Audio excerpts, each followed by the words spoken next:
What if we talked about why are kids reading less? Why? Because books are long and staring at glass is addictive. Okay. What if we talked about how necessary it is to ask questions? Why? It's critical to ask, are you sure that's right? And it's okay to say, I don't know. All right. Let's go.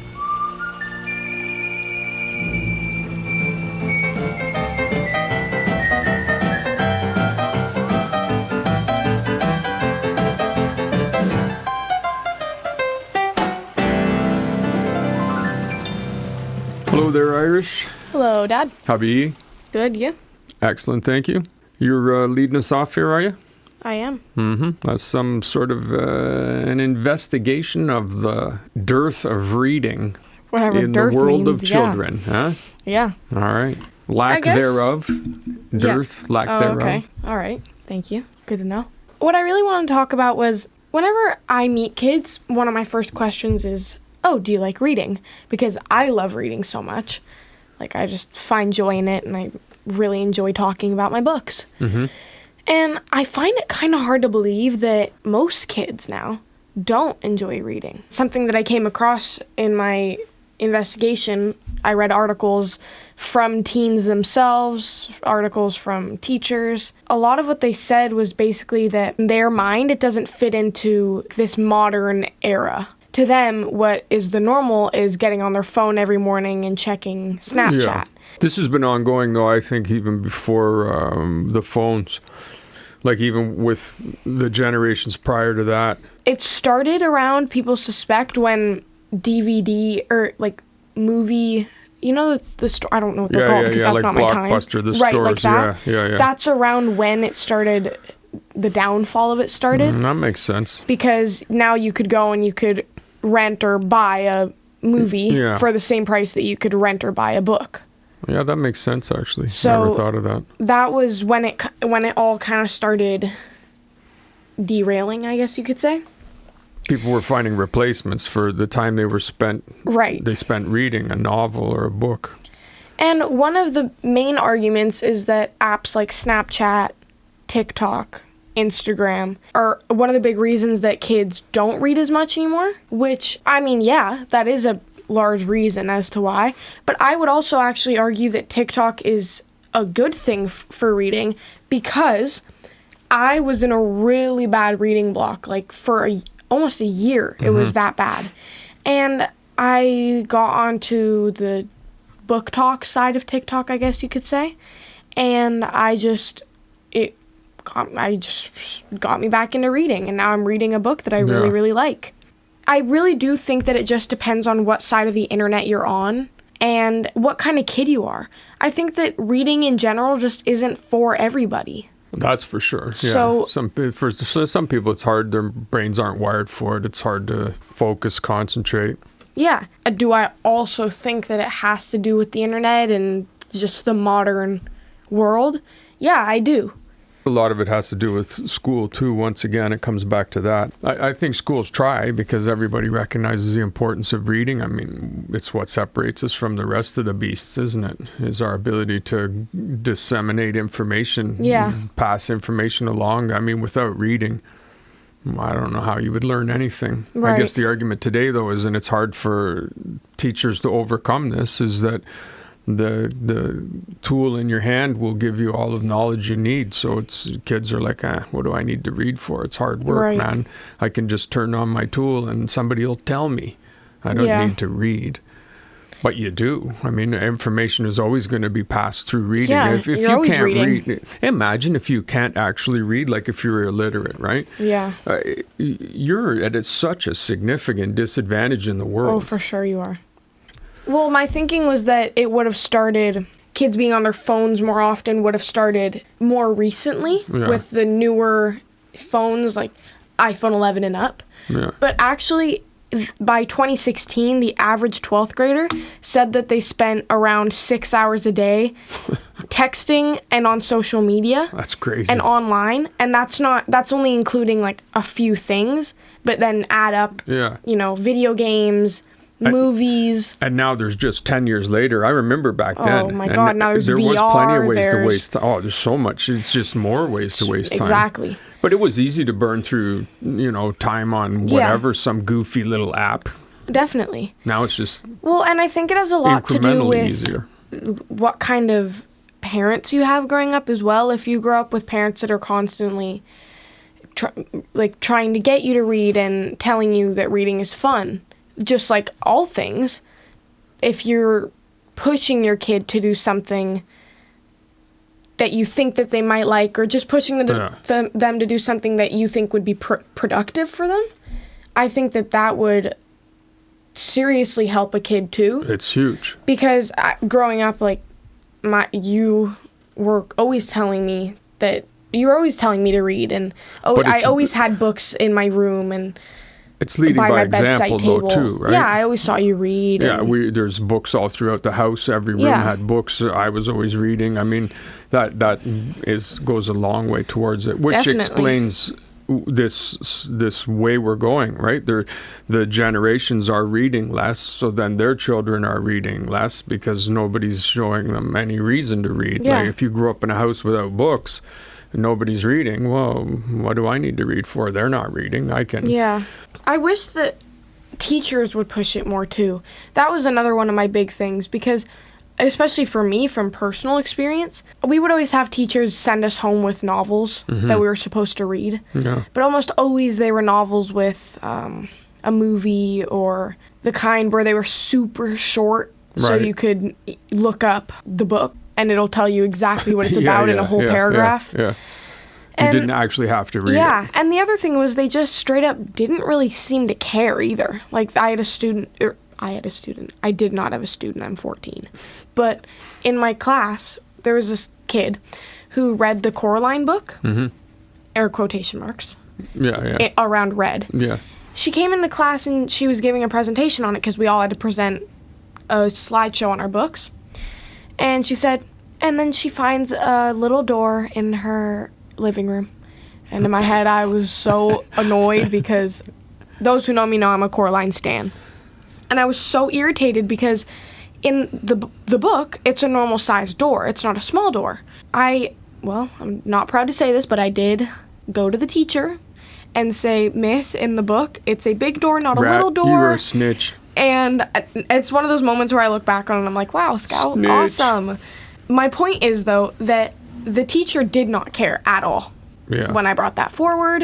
I just wish that it was pushed more. I feel like kids would actually really enjoy it if it was just pushed a little bit more.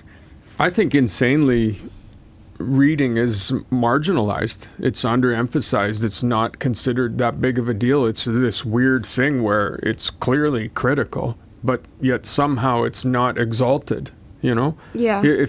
When I was a kid, it's hard for me to say, because I grew up with readers, right? Grandma, there were readers. There was books everywhere. And the time I grew up, you didn't have these other distractions as much, so you read.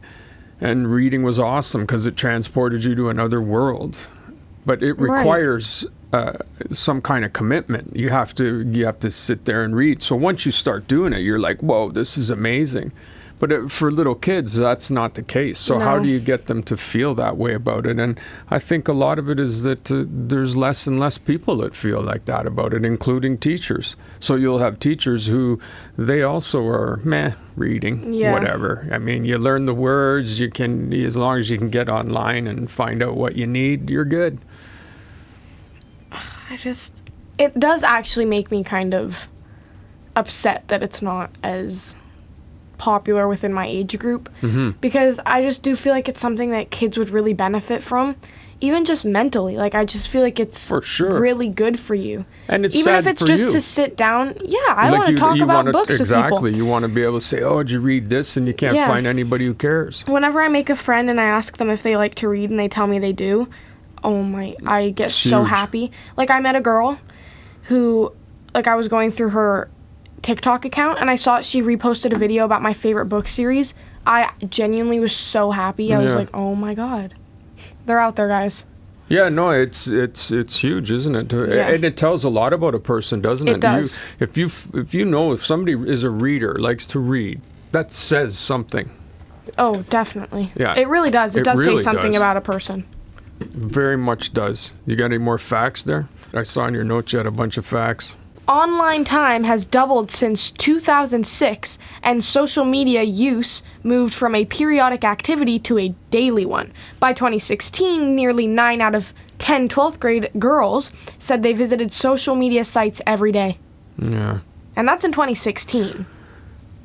Yeah, it's only gotten... It's yeah. Exactly. Well, and all of those things lead to less and less real reading. Let's call it real. I shouldn't call it real reading. Reading's reading, but Yeah. it's not all created equal. So it definitely leads to less and less of a love of reading. Right. And reading just becomes a something that you do because you have to, and that's the problem to me. Exactly. Is that it's just becomes something that people grudgingly do instead of seeing what the beauty of it is. And Yeah. I mean, it's too bad because they're losing out on a lot of learning Yeah, they really are. and a lot of just fun.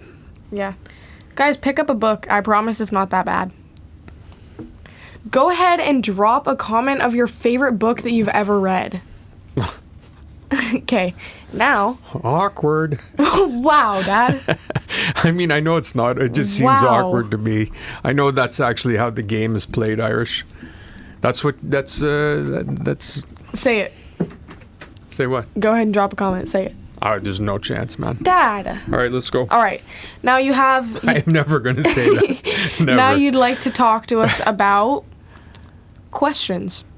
Yeah, somebody in Italy was dusting out their grandpappy's study and they found a book. Is that really how it was found? I don't know. It sounded good, though. Okay. Some version of that Yeah. recently. They found a book that had turned out to have handwritten notes by Galileo, and it was a reprint of Ptolemy's 2nd century work arguing that the Earth was the center of the universe. This was in 1590. That they figure around 1590 that these notes were written, so it was probably 2 decades before he started observing the moon and Jupiter and came up with his understanding that the world was not geocentric. Which, that's so human of us to It's think huge. that we were. Yeah, it is very human of us to say that. Well, especially religious, right? It had Yeah. anyhow, that's a whole Yeah. other thing, but for sure, it's very human of us. It got me thinking about the value of questioning, right? If people didn't question, if there weren't people to question what we had accepted, then we wouldn't ever get anywhere. Yeah. That made me think, okay, well, what's a couple of good examples of people who did things that have changed everything, and they did it because they were people who questioned? And Yeah. first one was Louis Pasteur, which we have pasteurization, so his name is attached to how we've made food safer to eat. His original, or not his original, but more importantly, he changed the way we thought about disease entirely, about what makes you sick. He was born in like 1822. He was just a rural kid, just a normal upbringing. He just was curious. And his curiosity just led him to be interested in science. And eventually, he was questioning spontaneous generation, which was the 2,000-year-old theory from Aristotle signed off on it. Somebody else came up with it, some other Greek name guy. A theory that answered the question, where does life come from? And spontaneous generation essentially held that living organisms could arise from non-living organisms. Okay. Which I know sounds insane now, but that's how it was. And the reason it sounds insane now is because of Pasteur. So what he did was, and this belief was weight-bearing, like the disease was about conditions, filth, bad air, swamps, poverty, right? Yeah. So the enemy was the condition, not the organism. So again, we were so far off base. This is why we had so many people died, because we had these ideas that were just wrong. Yeah. And he had lost 3 of his 5 kids to infectious diseases. So he was predisposed to like, okay, something needs to be done. I'm not just accepting that this just is because, well, that's it. They can just pop up from your table. He wanted to know why and how this came about. Questions. And so he needed to prove that they weren't conjured from nothing, because that was his thinking. He questioned this belief, and his feeling was that, well, this didn't just come from nothing. So what he did was he heated up flasks and he heated their necks and he bent them into kind of an S shape. And then he put beef broth in the flask. So a nice soup that would be perfect for microbial growth. And the curved neck meant that air could get in and out of the flask. But anything that went into it, any kind of bacteria or dirt or anything, which is what he was trying to prove existed, it couldn't, right? It would get caught up in the neck and it wouldn't actually make it to the soup because it just would get caught in the neck. And what do you mean by flask? Like a glass, like just okay. Imagine like a glass, like an old Coke bottle or something, and then make the neck all skinny and twisty so that the things couldn't get in. And so what happened was that the broth, it stayed clear. Weeks passed, months passed, nothing grew in it. There was no clouding, there was no life. Yeah. So that's what he was trying to prove. Life didn't form out of nothing. Yeah. So then he tipped the flask onto its side, so now the broth moved up and touched the curved neck. So if there was anything there, it was making contact with it. And within days, the broth was clouded with microbial growth. Yeah. Like it proved that there was growth. And then the next thing he did was he snapped the necks off of several of them entirely, exposing the broth directly to the air.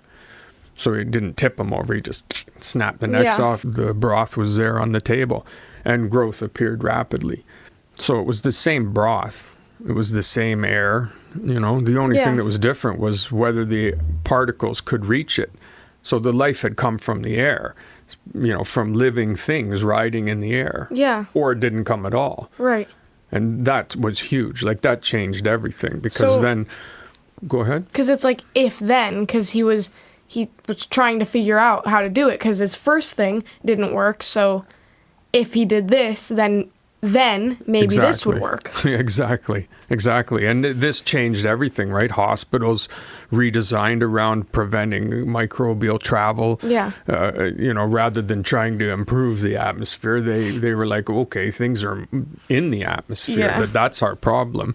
Surgeons began sterilizing instruments and washing their hands. Cities started building sewage systems, not just to remove stinks, but to actually interrupt the routes of the airborne bacteria. That must have right? helped so many things. Hygiene. Oh, sickness being the main one. Everything.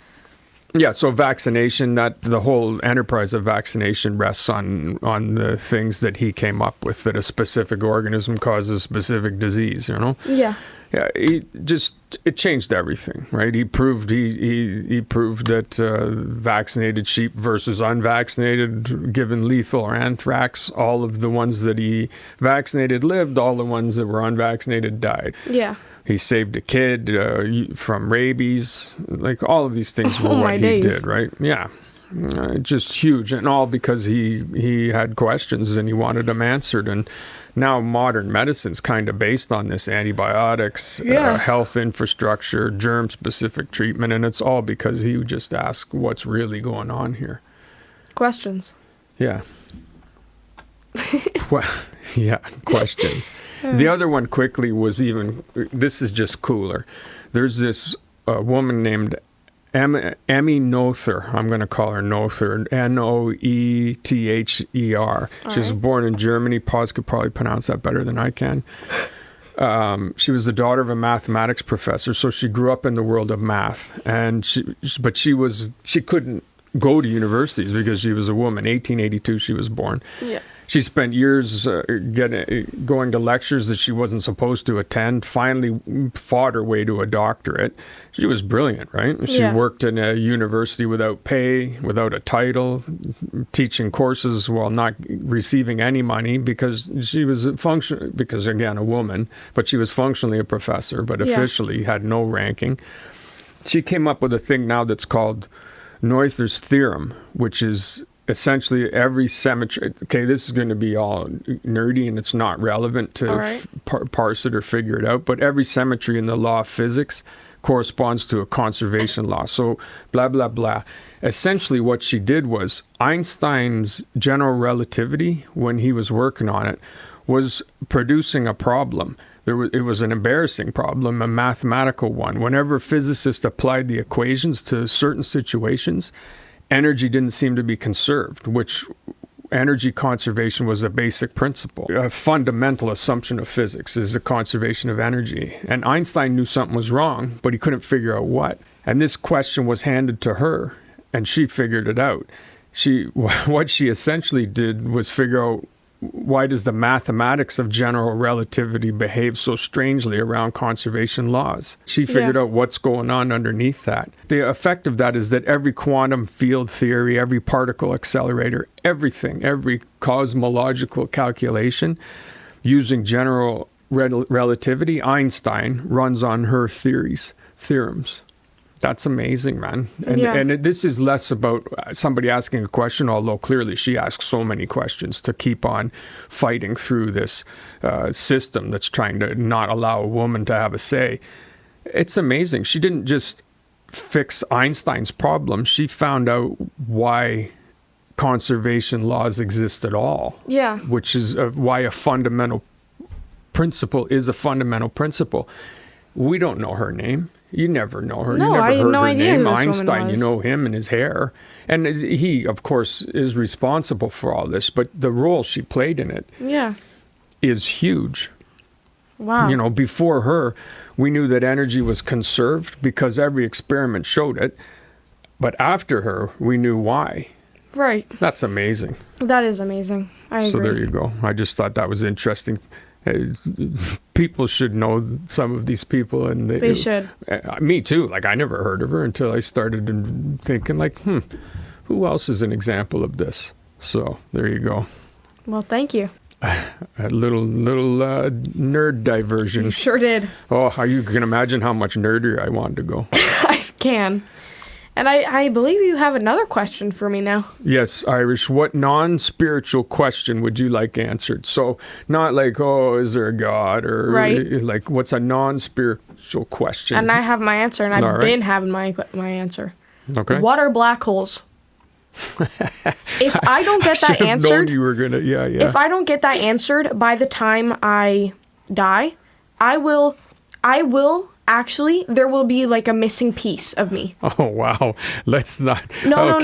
I feel Hyperbole. so drawn to the idea of black holes, and I don't know why, but I just really do. They just interest me so much, and I really want to know. Well, all right. That's a good one. That actually isn't that interesting, because that Emily Noether is exactly the reason we understand what we do about black holes is in large part because of her math. Yeah. That's kind of cool. It is. Like, yeah, you chicks getting together. Yeah. What happens? There you go. There's an old-timey reference to women. Thank you. What happens beyond the event horizon? Like, I could actually, just sitting here right now, if I think about it for too long, I will actually tweak out. What are black holes? Actually.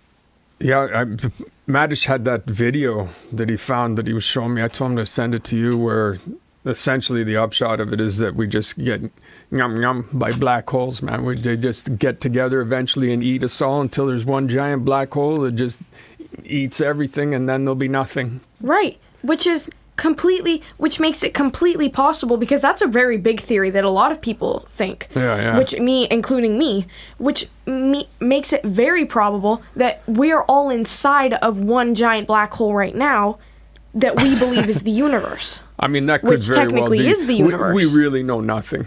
We can get up to the edge of the event horizon with some theories that half of them are wild and haven't been proved. Mm-hmm. Beyond that, we have no idea. We really have no idea what goes on inside of a black hole. Zero. Nothing. Yeah. I have a hard time seeing that anything goes on in there other than the complete rendering into nothing of all matter. That's what it seems like to me. But then that doesn't make any sense either, because of her laws, that law of conservation, right? Like, so in a black hole, it would have to act completely counter if everything was to be disappeared. That would counter to everything that we understand. It must be transformed into something. Yeah. Well, what about you? Do you have a question? You're a pretty inquisitive dude.